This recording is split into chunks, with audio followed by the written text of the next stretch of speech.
스가랴 8장 1절에서 13절 말씀 함께 읽었습니다.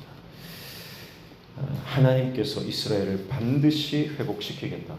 오늘 본문에 하나님의 강력한 의지가 드러나 있습니다.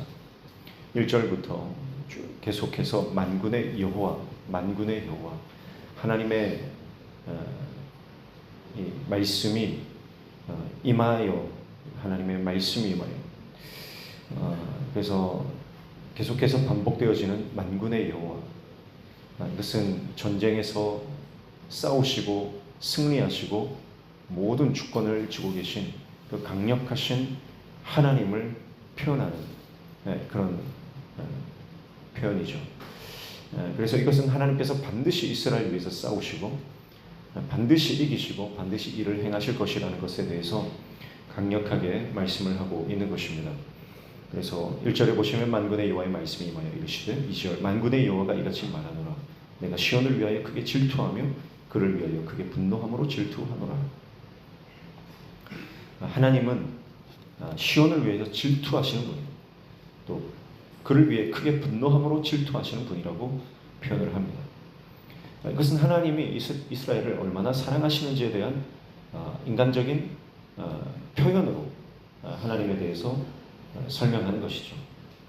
그래서 하나님의 사랑은 불과 같은 것입니다.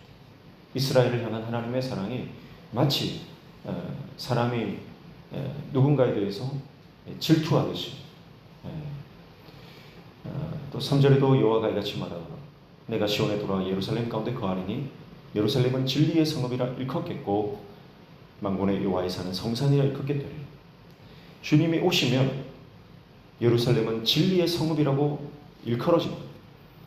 또 여호와의 산이 성산이라 일컫게 된다.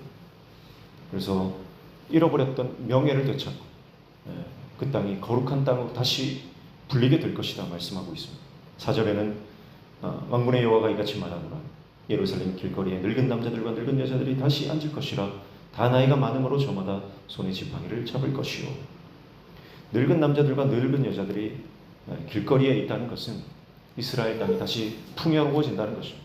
그래서 나이가 많은 이 사람들은 지혜로운 자를 말하는 것이죠. 그래서 현명하고 지혜로운 이 노인들이 길거리에 가득해서 사람들이 그 지혜를 듣게 될 것이다. 그것을 말씀하는 것이죠. 5절에 그 성읍에 소년과 소녀들이 가득하여 거기에서 뛰놀리라 말씀합니다. 뿐만 아니라 믿음의 다음 세대들이 넘치게 될 것이다. 그렇게 말씀을 하고 있습니다. 6절에 만군의 여호와가 이같이 말하노라 일이 그날에 그 남은 백성의 눈에는 기이하려니와 내 눈에 어찌 기이하겠느냐 만군의 여호와의 말이니라. 그래서 이것이 신기한 일이 아니에요. 흔한 것입니다. 일상적이 되는 것입니다.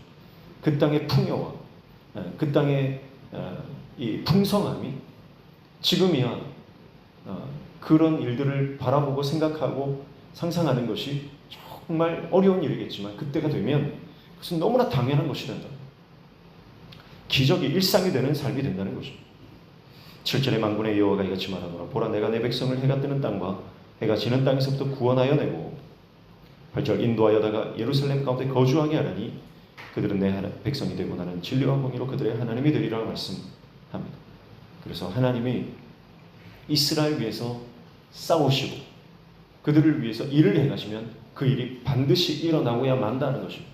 그리고 열방 가운데 흩어졌던 모든 하나님의 백성들이 다 예루살렘으로 이스라엘 땅으로 다시 돌아와 하나님이 주시는 복을 누리게 될 것이라고 말씀을 하고 있는 것입니다.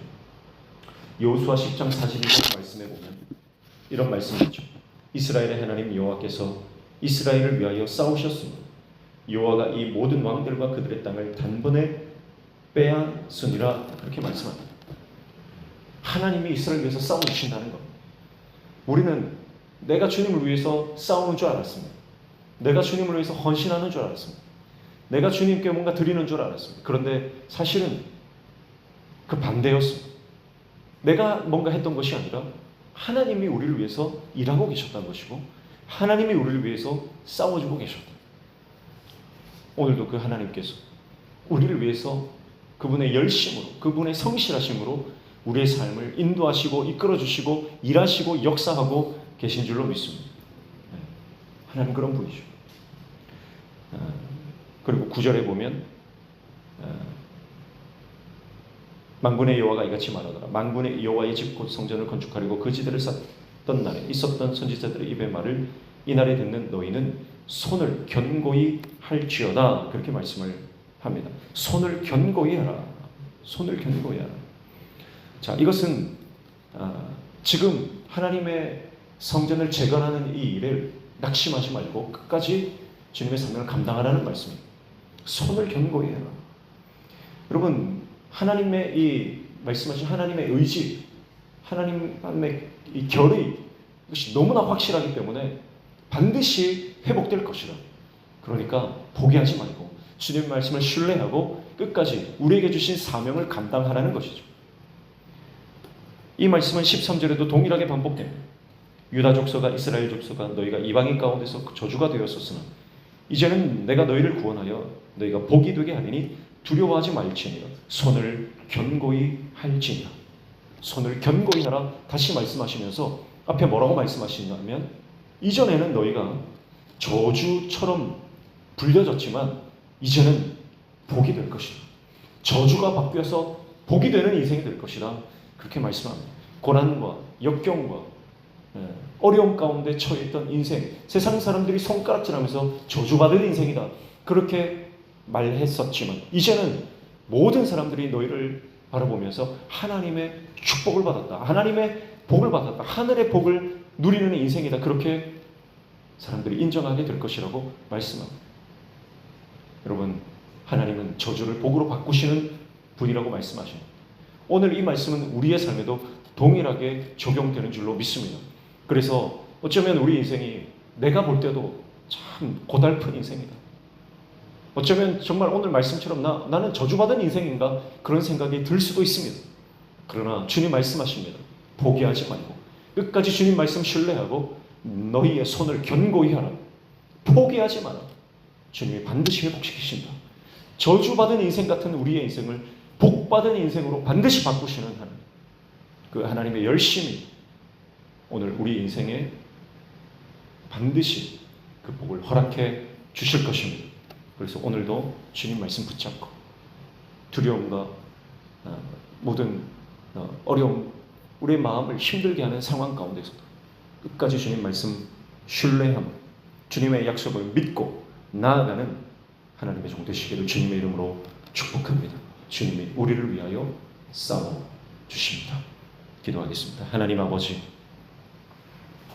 주님의 약속은 반드시 성취되는 줄로 믿습니다.